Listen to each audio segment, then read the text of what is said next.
Yo, welcome back to the Stro Show. It's your boy True Music, and I'm here with the man himself, Stro Swift.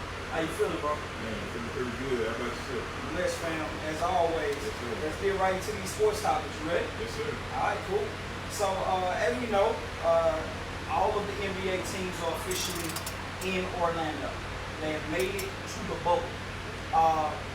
Now, my question to you, Stro, I mean, you play ball, but we've never had a pandemic like this before. But will this bubble work in the NBA when cases, steady rising in Florida right now? Will this work? Like, will they be able to execute this? I think it will, because once you get the guys inside the bubble, everything else is on the outside. So once you get these guys inside and everybody's like getting tested randomly, like just getting tested every other day, right? They're doing.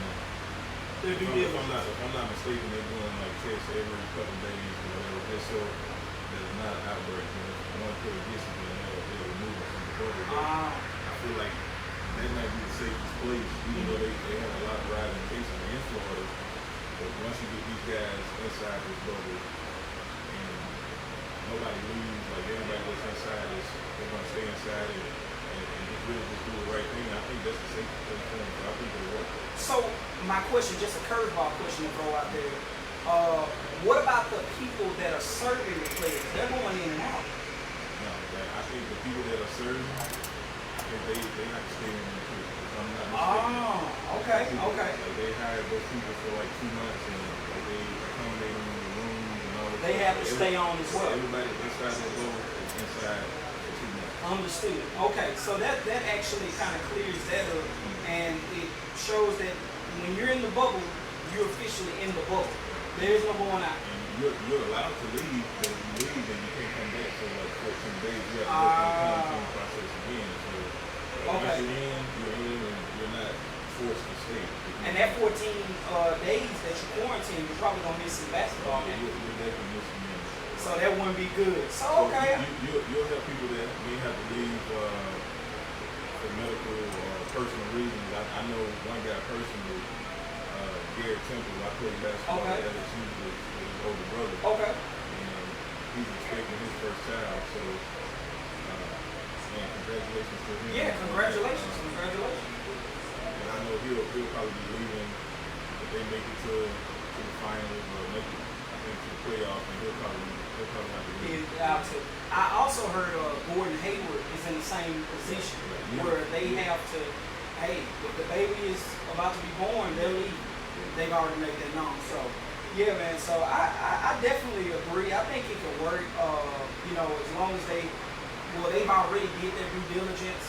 So they need to just continue to do the things to keep the players safe and themselves safe while they're in there. So a question that was thrown out about LeBron James, like his legacy. We got 2 questions on one. In specific, is this LeBron's best shot at winning his 4th ring? Because remember now, LeBron's playing at a high level right now. So it doesn't look like he's slowing down, but is this year his best shot at winning a ring?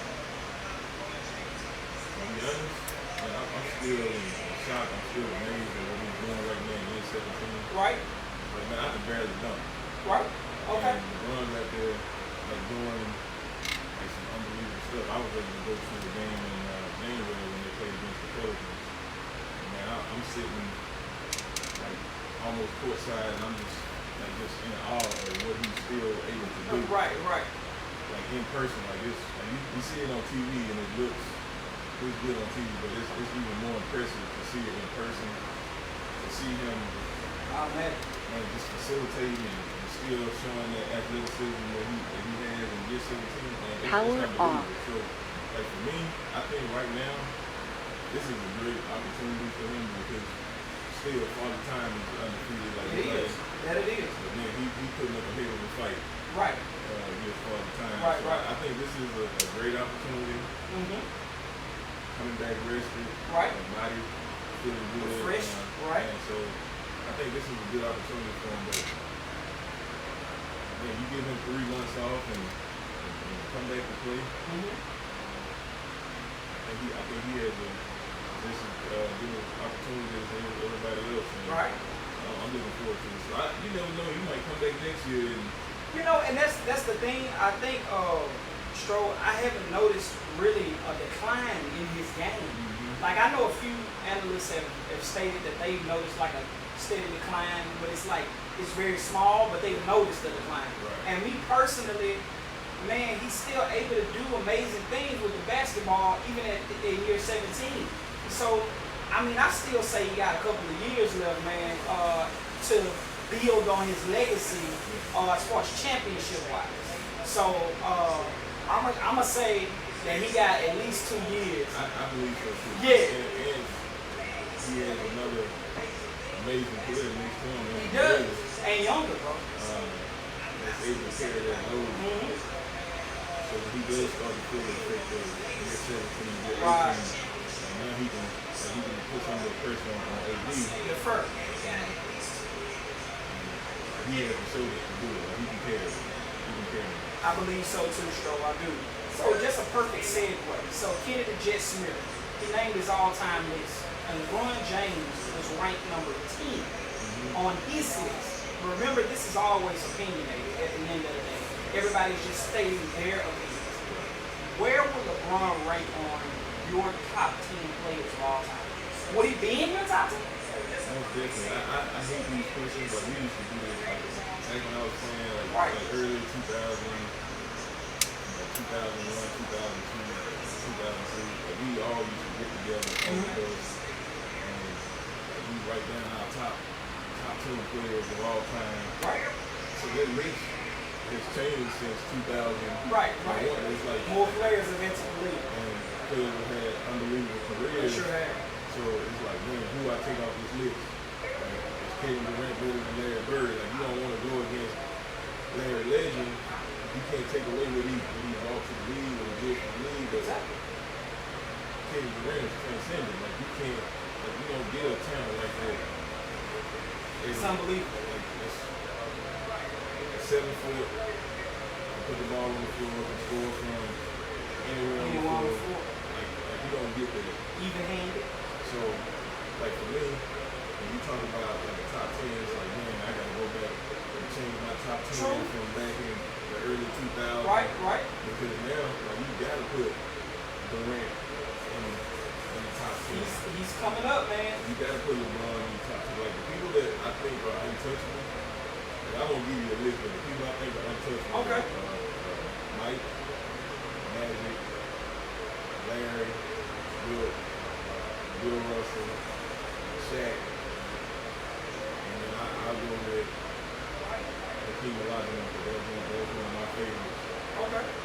In no particular order, but I'm just saying, like, I really touch those guys. Everybody else. All right. And then, I got Kobe, LeBron, and KD. So That's actually a good round out. That's 10, but I like. No, that's close to it. About what we need to know as far as like, should he be in the top 10? Should he not be the last person in the top 10? Number 10. It's harder for those older guys that like Kenny played against some of those like Magic. He did.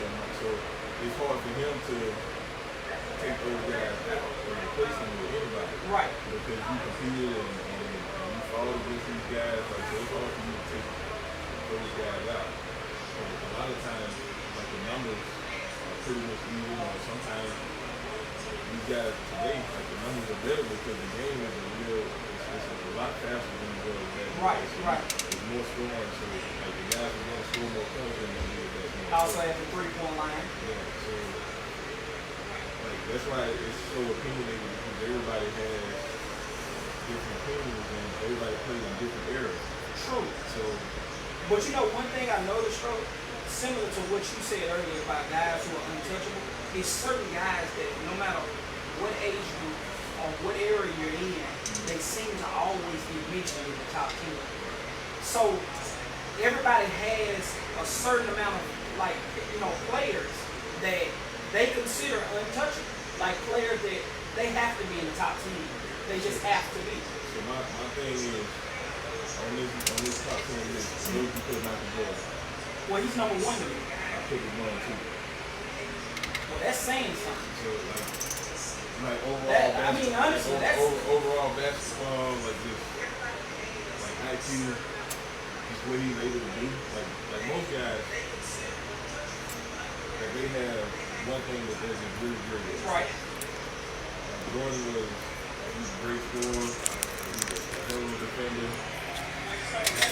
Always had the great Magic was great at facilitating, getting everybody involved, like he was the winner. Right. Like Magic wasn't great at shooting. Right. Like he could rebound, he was 6'9", so he could rebound, but he wasn't a great rebounder. Right. He could when he needed to. Like Larry Bird, just like high basketball IQ. Very high. Extremely great shooter. Great shooter. Okay rebounder, but right. Like he just made his teammates better. But when you start getting to those big guys, like what are they? They're not.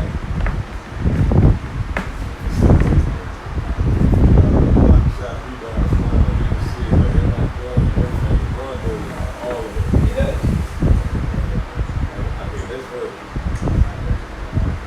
everybody want to talk about. Just 3 for 9, 3 for 6. It's 3 championships out of 9 finals appearances. So everybody wants knock it, but that's a hell of a stat. To make it to the final 9 times. Like I played for 9 years. Right. Never made it to the second round of the playoffs. That's tough. Like there's so many guys that come to this league that don't get an opportunity to go to the playoffs right. or make it to the finals. Right. And you had this guy to put 9 times in a row. Like right. It's unbelievable. And it is. I think, and this is just more barbershop talk than anything, most people that I talk to on a regular basis when it comes to the 3 and 9 stat, they normally only mention that stroke when it's in comparison to Michael Jordan. Right. So at the end of the day is when people call LeBron the GOAT, you have to weigh everything, not just the fact that he's a better, we could say this, he's a better all-around player than Michael Jordan. Right. But you can't just weigh that, you have to weigh the rings as well. Right. And the finals appearances and the final MVPs, you have to weigh it all. So a lot of people bring that up to justify why Jordan is the GOAT, because when it was all said and done, when he made it to the finals, he never lost. Yeah. And I think it's the impact that Jordan has had on the game, and how the game is globalized from the 92 Olympics. Right. From that point on, like Mike ran the show, like it was, Mike was on everything, and I think that's what separates him from any other player. From any other player, Yeah. just how he was able to globalize the game, and just to be this like iconic, like God-like figure in the game of basketball. Like Right. So LeBron is just trying to just really do the same thing that Jordan. And I think he's doing a phenomenal job at it in his own way. One of the things I never knocked LeBron for was the fact that he, the killer instinct. Every player's not built like that. Right. Some players have just high basketball IQ to make the right decision on the court. That's LeBron. And hey, we can say whatever we want, but as you spoke on, he got 3 championships. And some people ain't even been to a finals. Right. Yeah. so at the end of the day, even if it was 3 for 9, he still has 3 championships, and you can't take that away from him. I definitely agree. I have no problem with you putting him in the number 2 spot, because even though I'm a huge Kobe fan, I get it. I get the overall game and the overall impact, because a lot of people, now one thing I do, and I want to say this before we move on to the next topic, one thing I don't like is the fact that people downgrade Kobe because he played similar to Michael Jordan. Yeah. That irks me so bad, because you still have to be great. You still have to produce. To live up to what Mike did. That's all I'm saying. You still have to be great. Just because he played like him. Yeah, that's Kobe gets kind of thrown under. He does. because he was so much like exactly, and I think that bothers me, bro. What's wrong with that though? Like, if you can imitate anybody and get close to what any of the greats have done, like why wouldn't it be Mike? Like, if you want to be a billionaire, I'm pretty sure you're gonna imitate another billionaire, right? In some type of way. I'm just saying. So at the end of the day, Kobe wanted to be a champion, so he emulated a champion. Yeah. And that's just what it is. But Stro, that's actually a perfect segue when you mentioned about playing against people. Mm-hmm. So let's talk about some of the greatest players that you played against. Just give me one right now, like the greatest player that you can remember playing in your 9 years of professional basketball that you ever played against. It's really tough because I played against some great players. Well, give me three. Like I got an opportunity to play against Mike. MJ, okay. I got an opportunity to play against Kobe multiple times. All right. Shaq. Wow. Tim Duncan. Kevin Garnett, LeBron James. Like I played against some people. some iconic names. So but they're all Hall of Famers. Everybody that you name. Yeah. So at my position, I was having this discussion on Facebook last night. Okay. Like Tim Duncan and Kevin Garnett. Right. And the conversation was like, who was better? Okay. So for me, that's a tough question because they're both in their own rights were super great to me. Okay. Like KG just brought a different type of energy to the game. Like he brought this ferocity, like he come out beating on his chest and like talking crap, talking noise to everybody, and he played with so much energy. But at the end of the day, his stat line was 21, 10, and 5. Facts. That's a hell of a number. Facts. So you get Tim Duncan. He comes out, mild mannered, quiet, laid back. Not saying much. Not gonna say a word to you. Like no noise talking. Right. But you getting 21, 15, 5 assists, double, 3 blocks, 5 like them stats crazy. He's coming out and he's giving you buckets, but it's not the type of buckets where I score in your face and then I come back talking noise. It's right. Like at the end of the day you like, man, Timmy had 25 points and 15 rebounds, and it's like it was quiet. Right. But he did that to everybody. So when people say like the best player, like who's the best out of those two guys. Mm-hmm.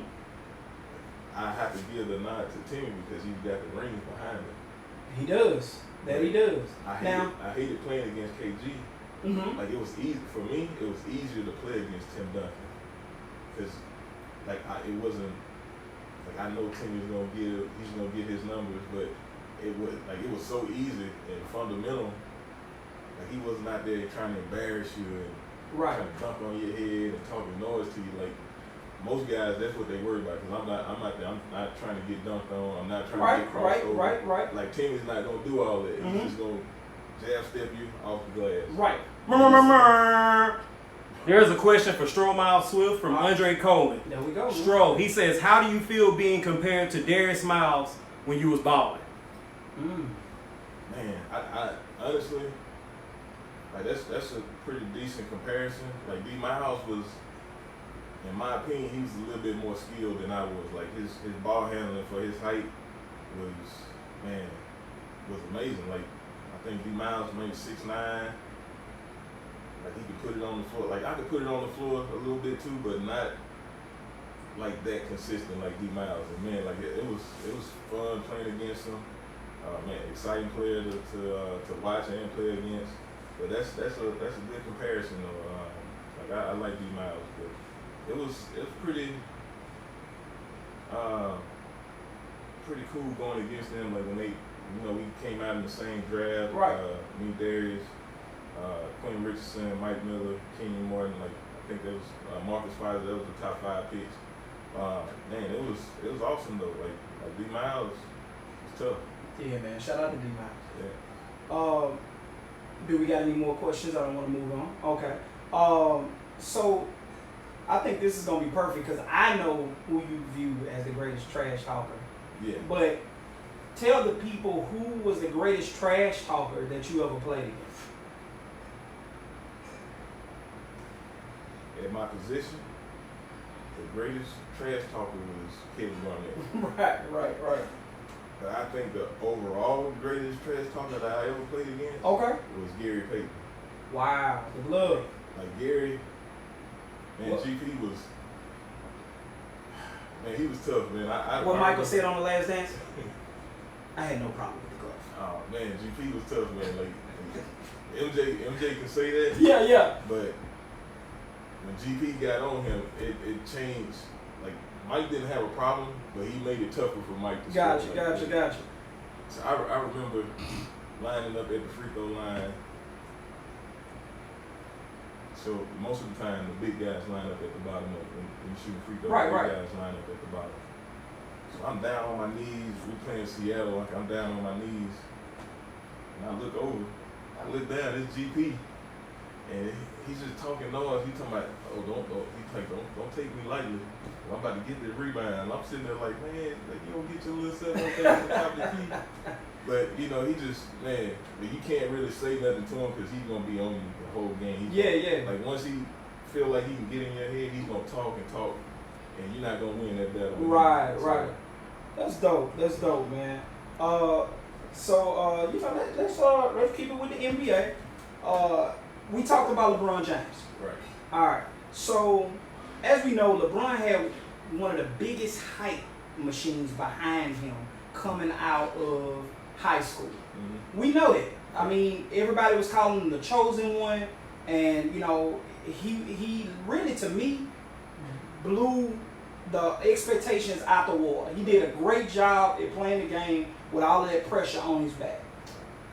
We got a young fella that's being compared to LeBron James, especially with the hype coming out of Duke University. I mean, back in high school, we saw the highlights, the dunks, and different things that he did. So my question is, this is about Zion Williamson. Now, in your opinion, will Zion Williamson live up to the hype that's surrounded him, in your opinion, based off of what you saw not only high school and college, but just the sample size that you saw in the NBA so far? Will he live up to that hype, similar to LeBron James? Yeah, that's a great question. LeBron was able to go above what everybody thought that he was going to be. He really did. Like, coming out of high school, I remember like watching the game on ESPN. Right. And just like his body type, he was already built for the NBA in high school. Huge kid. Excuse me, man. It was huge face. It's hard because like sometimes you have physique, you have the body to play, but your mind, like, you're not really mature enough to come into the league and take on everything that the league has to offer. Right. Like I played 2 years in college, and coming out of college, I wasn't mentally prepared for the league. Like I had to make adjustments. Like LeBron came out and he was already ready. Mm-hmm. So like coming out of high school, like he was already like just mentally prepared for the NBA. It Like, seemed that way. physically Yeah. and mentally. Like, I agree. No, he was Yeah. prepared. Like a lot of people didn't think he was, but he was prepared. So I believe LeBron has laid out a blueprint for up and coming players. In this case, Zion. Right. So now you got players that's able to look back on what LeBron has done over the career. Like he's empowered a lot of guys. Just as far as like contracting, being able to get more money and to control your narrative. Exactly. Go wherever you want to go.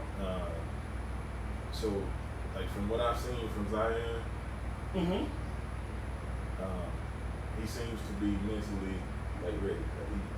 I believe it's tough to play at Duke. There's a lot of pressure playing basketball at Duke University. Right, so right. I believe he's prepared for it mentally. My thing is physically, is his body gonna hold up, because we've never like ever seen a kid with his body type to be able to be that explosive. To jump. Like most jumpers, like they don't last that long in the league. Like you see guys like Derrick Rose, like you saw he was a high flyer, knees kind of gave out on him. But there's a ton of guys that came through that didn't like last that long because of injuries. Right. So I think if he could like drop a few pounds.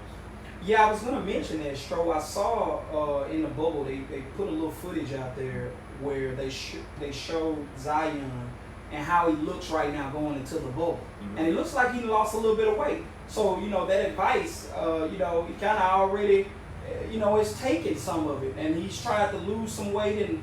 So he can have a longer career, Like for a kid like that to be that big, that young, because over the years, when you get older, you start to gain weight. Exactly.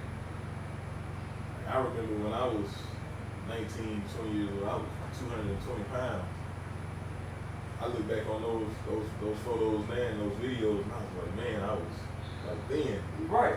But if you go back and you look at the majority, 90% of the league, when you look at those guys' body types, and then you look at them 5 years from when they first came in, you can see the transformation that their bodies had went through. It's crazy. When you look at this kid, he's already 270 pounds. Huge. Like, wow, man, I'm excited. I'm looking forward to see how he's gonna be able to like keep his body together. Right. I think if he does that, man, he's gonna be unstoppable. Like I don't like comparing people to LeBron. Yeah. Because that's almost comparing people to Jordan. Like the only person that I think ever came close to living up to that was Kobe. Right. A lot of people have tried, but I don't think he's gonna be. He's gonna have a huge impact on the game. I don't think it's gonna be like the same LeBron is impact. Gotcha. That's it. Well, I can appreciate that, man. I actually, I kind of called it. Me and D. Willis, we were talking like well before Zion even made it to the NBA, and I kind of called that he was gonna come to the league and ball out like immediately. I called it. I saw in his game that he was more than just a dunker. Right. You know what I mean? But at the end of the day, I do agree. I think that he got a long way to go. Right. He got to keep his body intact, and at the end of the day, if he can do that, eat right, man, he's definitely going to be a force in this league. So we'll see if he's able to win some championships to add on to that impact. You can see it now. Like power forwards are not. Some of them are not strong enough to. They can't guard. Not at all. And most of them are not quick enough to guard. Exactly. So he's kind of a hybrid. Like Right. Like a power forward mixed with a small forward. He got a little bit of two-guard game, and man, he's everything. He's explosive and smooth at the same time, and that's what's so crazy about it. All All right, talk to me. Yeah, I have another question from Andre Coleman for Stro Mile Swift. All right. How did it feel when you made your first Sports Center top 10 top highlight when Stuart Scott was doing it? Wow. Top 10. Shout out to Stuart Scott, man. R.I.P. What was Stuart saying? This guy's cool than the other side. Other side of the pillow. Yeah, that was Stuart, So, man. man, I remember. I'm trying to think of who it was. Man, catching a lob from Mike Bibby. Mm-hmm. Back in my rookie year. That was always one of my goals to Right. to get on SportsCenter, trying to crack the top 10. Man, that was unbelievable, man. Like, and shout out to Stuart Scott, rest in peace. But man, that was an unbelievable feeling just to hear him say this guy's cooler than the other side of the court. Yeah, man. I'm making number one on SportsCenter. I bet that was a huge honor. Like that was great. Yeah, man. Well, Stro, you had some dunks that were top 10 worthy. I tell you, you had some incredible dunks in the league, man, for sure. So we can switch it up now, and we got a few topics, just a few. Just to get back on that topic, it was hard to make the Sports Center #1 back in them days. Like, oh, okay, yeah. Let's keep it up. Talk to Andre. Like you had guys like Vince on Sports Center every day, so just to be able to get on Sports Center over Vince Carter or somebody else that was in the league that was doing it at that time. Right. Like for me to be a rookie coming in, making being in the #1 on the top 10 of Sports Center, like that was unbelievable. You know, That's a good question, Andre. Yeah, man. Shout out to Andre. That's my boy, man. I think that we as fans, and I'm sure Andre can attest to this, we basically would stay up to watch the Sports Center top 10 because we knew that if we missed something, it'll show us everything that we need to know about what happened in the game. I did the same thing, even though I was playing. Okay. And I would go home. You know, Sports Center it's a rerun, so they show it all. Right. And I would go home just to see if I made it to Sports Center top 10. So Right. That was cool, man. Yeah, man. Those moments I imagine was pretty dope for you to be able to come home after just dunking on somebody. I'm like, I wonder if that made me Sports Center. But going home and actually seeing yourself on Sports Center, you know. So we just switching topics from the NBA to the NFL. So we spoke on Ezekiel Elliott, Christian McCaffrey, as well as Saquon Barkley a little while back in one of our earlier shows. Now, anonymous coach says that Zeke is not a top 10 running back. Ranks him 11. Yeah, he lied. Now, Zeke said that the guy was faded. He went as far as to say he was on something. Man, anybody that knows me, they know how much I hate the Cowboys. Right. But you can't deny a Dak Prescott or Ezekiel. Like, you can't deny their talent and what they've been able to do in the league. Right. Man, Zeke definitely top 5 running back. Top 5 for sure. Exactly. You can hate him all you want to, but like he's definitely top 5. And you know, I'm a huge Cowboy fan, but this is not even biased. Right. Zeke has stats to back that up. Like, you know, we don't have to say that he's the #1 because they do have running backs that you could rank ahead of him. Right. But he is a top 5 running back in this league. To call him 11 is just really, it's like, it almost makes you look like you don't even know football. Yeah, he may just trying to give him some motivation or something. Like, I can't see anybody that's into sports, into the game, that knows the game, that would rank him number 11. Right. Out of all the running backs in the there's not 6 running backs that's better than him. Right, I agree wholeheartedly. And if for y'all who are out there listening right now, what do y'all rank Ezekiel Elliott in the list of running backs right now? You know, we want to know that. So President Trump. Oh man, I got the laugh out of straw. So President Trump is in full support of keeping the name Redskins. I believe he's even in support of keeping the Cleveland Indians. So tell me, do you agree with this or disagree?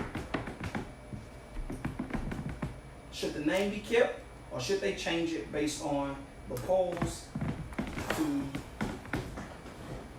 that's a very Native Americans who consider that to be an offensive term? It's a very sensitive topic. Right. Like you have it's almost like you create something or you brand something, and you go for years and you're like building this brand, like you're putting it out there to the world, right? And then somebody comes and tell you that you have to change it. And they made a lot of money off their name. Right. So like for me, like that's like hard to do. But in the state that we're in today, in the black community, just the way things are right in the world today, if someone feels that's offensive to their race, right, I think the name should be changed. Like I remember years back, like you had some Native Americans that felt like they didn't have a problem with it. Right. But like now you have a large majority of Native Americans feel like that's almost calling a black person the N-word. Right. So exactly. if it's offensive to them, then I say change it. Like no, like it shouldn't even be a question.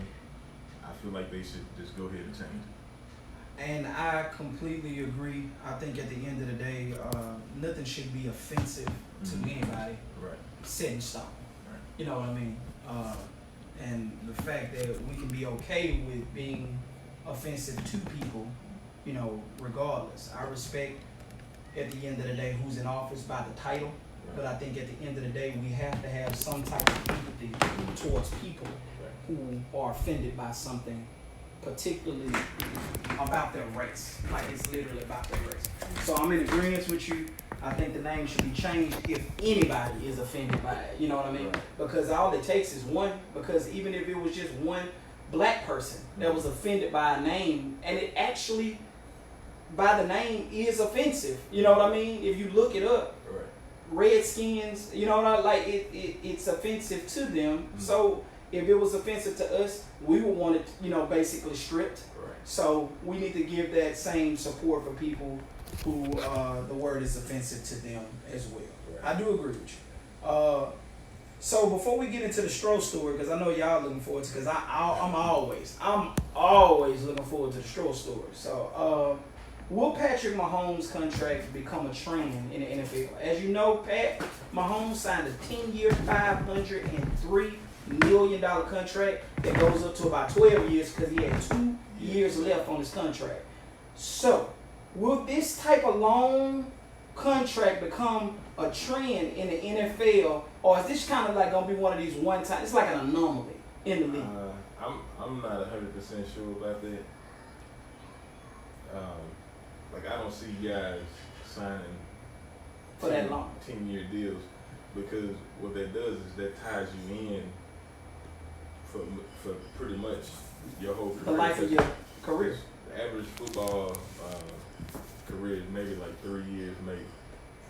So I just can't see like guys tying themselves into these huge deals like that, knowing that they have a new CBA coming up, right? A collective bargaining agreement coming up, which will allow them to make more money, right? Like you got new TV contracts coming up.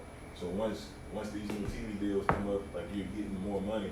Now the teams can pay the players more money. So if you sign right now to a 10-year deal, like it was great. Like right now, it's great that Mahomes did that because he's locked in. Like that's a $500 million, right? And you're not gonna do that on any other job. So like that's right, that's a great deal for him, and it's great for him and it's great for the team because that frees up money to go after other guys. True.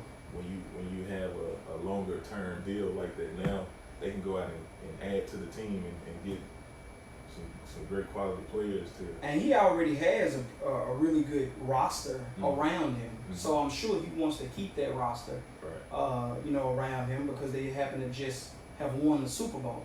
So I'm sure he wants to keep that roster around, and this is a team-friendly deal where like he gets a lot of money, but it's not like up front all of it. Right. So they can kind of spread it out. And it's team friendly, and they can work on getting other guys signed and different things like that. So and the majority of that money will come on the back end. There you go. And so he may not even play out that whole 10 years. Because he has to stay healthy, one, you know, and he's had some injuries, you know. But I think we're gonna find out whether or not you know, he's going to be able to you know, not only produce, but so far what we've seen. As far as Patrick Mahomes, he's lived up to the hype, man. He's came in and won an MVP, won a Super Bowl, got the Super Bowl MVP. So, man, I actually think this guy is definitely worth the money. If that was the question, he's definitely worth it. If you were gonna pay a quarterback, you would want to pay a Super Bowl winning quarterback. Am I right? Yeah, he's most definitely earned everything that he has. Right? For sure, for sure. So he's definitely setting the bar very high for everybody else. Right. So, man, as always, before we end the Stro, look at that, before we end the Stro, I like that. Before we end the Stro, we're going to let Stro tell a story about his time in the NBA, which is something we always look forward to. And y'all got a comment from one of y'all ongoing lookers. They say, I definitely think the name should change, but since it's so close to the season, I would change it before the 2021 season just for monetary reasons. So much merchandise and promotions have been built around the name, and it would be a huge loss for Daniel Snyder. Yeah, that's for sure. To go cold turkey on the brand. But it seems that Nike, I want to, just kind of touch on that for the listener with this question or this statement. It seems that Nike, as well as everybody who's associated with that name, has pulled out. So they wouldn't be able to make that money anyway because they've already pulled out on the merchandise supporting Daniel Snyder's name, that he's named his team. So I think at this point, he's just going to have to accept that loss and go ahead and change the name because he's already, at this point, Nike's already pulled that. So you can no longer keep that name. Right. You just can't. He's going to have to change it before this season. But, Stro, man, I always look, because look, I'm a huge fan of basketball, huge fan of you, man. I always look forward to any type of story that you bring from the NBA. Just give us a little something before we get out of here. Man, this is a story from college. All right. College times. LSU, by the way. Most definitely. Shout out to the LSU Tigers. Straight up. Man, this story is about like two of my teammates. Okay. I played with. Man, these were like two of the funniest two guys on my team. I just remember like every time we traveled, like we go to the airport, like you sitting under the plane, the wind's blowing, and these guys got these coats on and they're singing Backstreet Boys. I was like, man, like, these some funny dudes. I remember just being on the plane with them, like one time coming back. I can't remember where we were coming back from, but they were drawing on these napkins. Okay. And they came to me and told me, like, man, we're going to open up this restaurant. And when you make it to the NBA, and we want you to invest in it. I was like, the restaurant, sports, I was like, man, that ain't going to work. Please don't. So, I think I know where this is going. Yeah, My mind's already I'm on the plane. This was over 20 years ago, so I'm sitting there just like, man, that's not going to work. So fast forward 20 years later, my two teammates were Brandon Landry and Jack Warner. Like they're the walk-on. Yeah, they started the walk-ons. And this Man, story, what? like it came from like the idea, like I don't know where they got the idea from, but I know for a fact they were on the plane, they were drawing up like some blueprints of what it was gonna be called, like the name came because they were walk-ons on the team. Exactly. Man, these were two of my favorite teammates. And so shout out to Jack Warner, Brandon Landry. Man, like walk-on was one of my favorite sports boys. Like I go there all the time to watch the games and like college games, LSU games, basketball games, football games. Like we go there all the time. But it's crazy, like how a small idea like that just blossomed into something that's so huge right now. Wow. But that's one of the like the cool stories. And this was like 1999, I believe, like 99 on the plane. They drawing on the napkin. It all started on the napkin. All started on the napkin on the plane. Wow. And wow. I was one of the ones. I was one of the naysayers. I didn't think it was gonna work. And right. Over the years, I wish I had invested with those guys. And now they bigger than life right now. Yeah, man, they're doing really good things, and we be at walk-ons all the time. Stro, man, as I told you, man, I always enjoy just your insight, your analysis on sports in general. Being a former player yourself, we appreciate you as always. I hope y'all really enjoyed this, man, as much as I always do. But this has been the Stro Show. I'm Truth Music, here with the man himself, Stro Miles Swift. And, man, we out. Again, man, I appreciate you guys for tuning in. Hopefully we'll have some great topics for you guys next week. Man, we're looking forward to you guys just getting more involved and asking more questions. If you're catching us online, just ask more questions. Anything you want to know, anything you want to ask me, like feel free. Man, we just look forward to it. That is. Look forward to seeing you guys next week. That is. See y'all next week.